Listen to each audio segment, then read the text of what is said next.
The average student takes notes at a rate of 1/3 of a word per second. The average teacher speaks about 2 to 3 words per second. Bottom line, if you're trying to copy down everything your teacher is saying while he drones on about Shakespeare, you're going to fall seriously behind. Note taking is an important skill in and out of school. It can make the difference between passing and failing a test, excelling at a job, or even enjoying a complicated movie. And most of us don't do it well. Welcome to Wellcast. We took a viewer suggestion for this week's episode, the art of note taking. We're going to give you a 3-step method for taking notes that will actually help you learn. Numerous studies over the years have proven what's already pretty obvious. People who take notes remember the material better than those who don't. But how much better?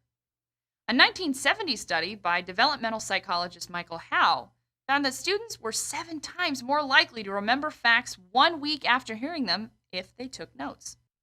But here's the thing, most people don't know how to take notes. We're taught from a very young age that when a teacher starts delivering a load of information, for example, Shakespeare described Romeo and Juliet's love as star-crossed, that we should start writing down as much as what they're saying as possible. Phew! Well, this is an incredibly inefficient way to take notes. Why? You're not actually learning anything. You're simply acting as a human audio recorder.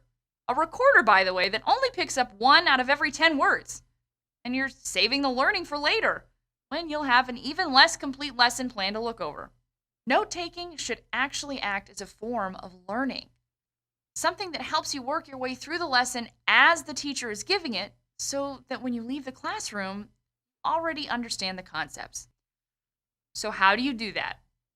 We have a 3-step method for taking the kind of notes that force you to learn the material inside the classroom and not out.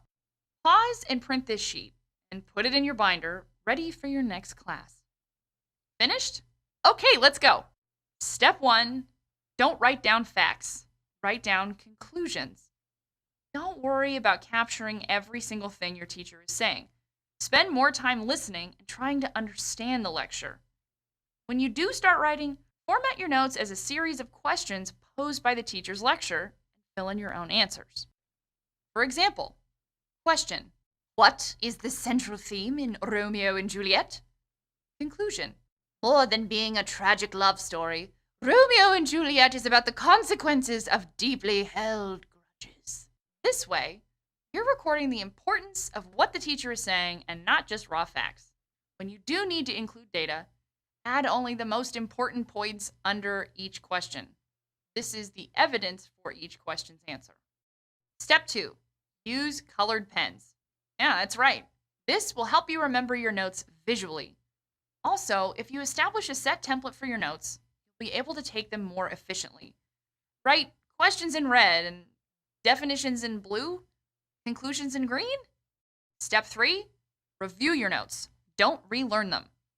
Spend at least 10 minutes organizing your notes after class. If you want to test your comprehension, try teaching the material to a classmate. This will be a great marker to see if you've actually learned anything. Note-taking is a valuable life skill that doesn't lose its utility when you graduate. Find ways to integrate note-taking in your daily life. You'll soon find yourself in the exclusive and creative group of people who bring out their moleskins at lectures, movies, and TED Talks. All right, Wellcasters, let's recap. Today we learned how to take notes in a way that ensures you learn the material during class time and not after. First, write down your conclusions instead of a barrage of facts. Second, use your questions to make connections. And third, spend 10 minutes going over these notes at the end of class. And if you should choose, try going over these notes by teaching them to a classmate or a friend. Hey, who was that lady? Okay. Did these tips help? Let us know. Or if you have a wellness topic that you'd like to see covered, shoot us an email. We'd love to see your notes.